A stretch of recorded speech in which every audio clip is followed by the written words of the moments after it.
Okay guys, today I have a deal that I got on eBay, and we'll see how good of a deal it is, because this is a used knife and you never know what you're going to get. The description was very sparse. It basically just said what it is and nothing else about the condition or anything.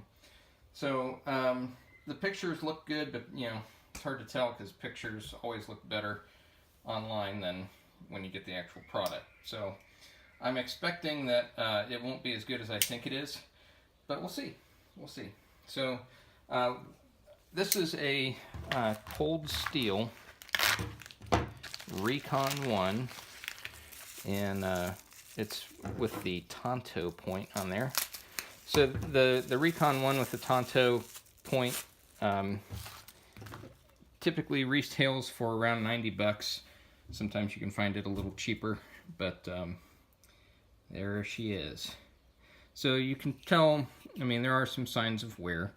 You got a couple little spots on the G10. This is on G10, and that's a pretty aggressive texture on there.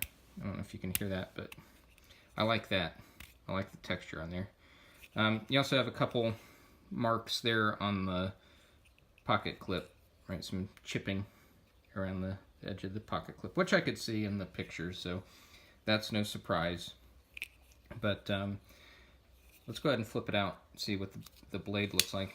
So you do have more marks on there than I saw on the, well, maybe some of those aren't marks. Let's wipe that off.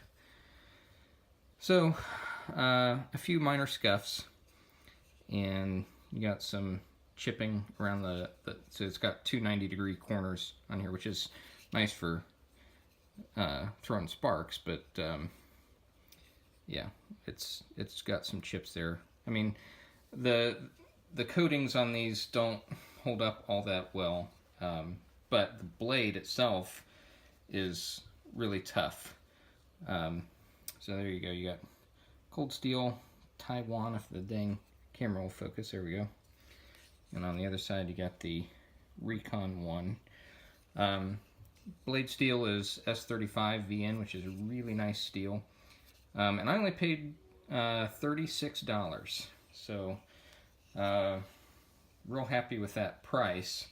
As I expected, the condition is a shade worse than I expected, but not by much. I mean, most of this was visible in the pictures. So I've had a few Cold Steel products in the past. I've been very happy with them. They are super tough. They hold up really well to abuse, and in fact, I've got a two-handed katana style machete that if it ever stops raining here in Ohio and snowing, maybe we'll go outside and I'll show you guys how that works. But that's super fun. So it is a lock back, so that lock is going to be very, very strong. I've seen videos of people batoning with this and have no issues. I'm having trouble getting it to just flip out. Yeah, it's a bit stiff. So this is not a one-handed knife. Yeah, I mean, without some serious wrist action, that's not gonna flip out. Let's see if I can get it to do it.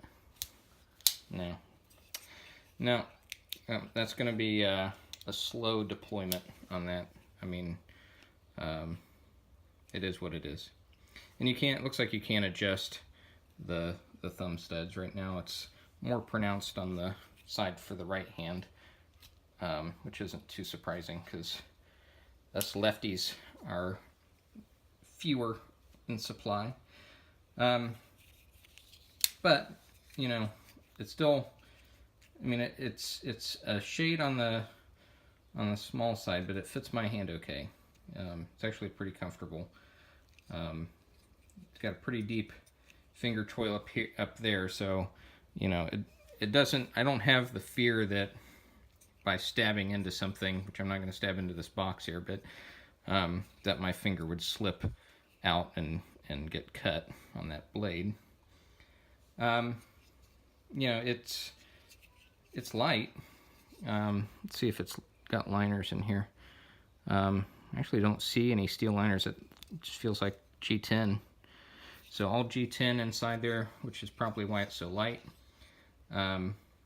Looks like you can flip that pocket clip left to right, but not top to bottom. So stuck with tip up carry only, but I do like that I can flip that around to the left side for me. You know, it's all black, right? So no unique colors or designs on here. So I mean, black is good, but it's also a little boring in my opinion. But let's, you know, it's a used knife, so let's see how well they maintain the edge. See if it needs any work before I actually put this into service here. So we got our paper, printer paper. Oh yeah, it's got a nice edge. Yeah, totally decent edge. Yeah. So I don't feel like I need to sharpen that before I start using it. That feels pretty nice.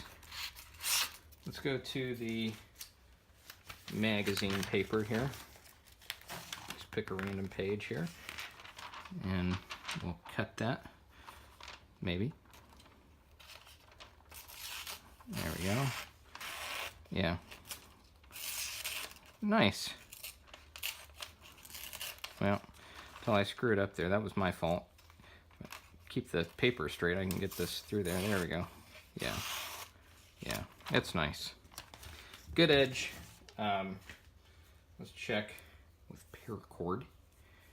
Try pull through. Nice snap on that.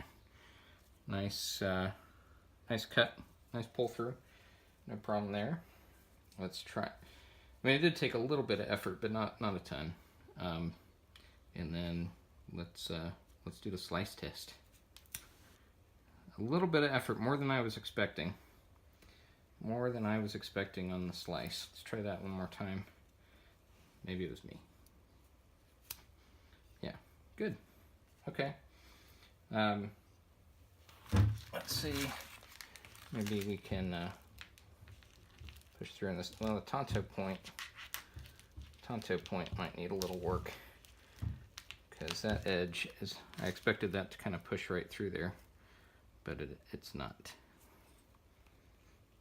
Yeah, I think if anything needs work, I might need to hone that Tonto edge just a shade. But overall, $36 as opposed to $90.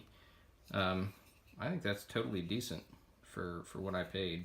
So nice used condition. It's not all. I mean, it's got the minor nicks and wear that you would expect from just carrying it, but not doing any hard use with it.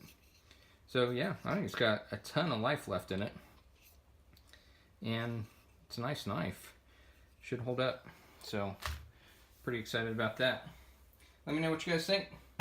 eBay deal, used Recon 1. I actually looked today. There aren't any others for that price right now. So keep your eyes open if you find one less than 40 bucks. I think that's a great deal, even if it's used. So, all right. See you guys later.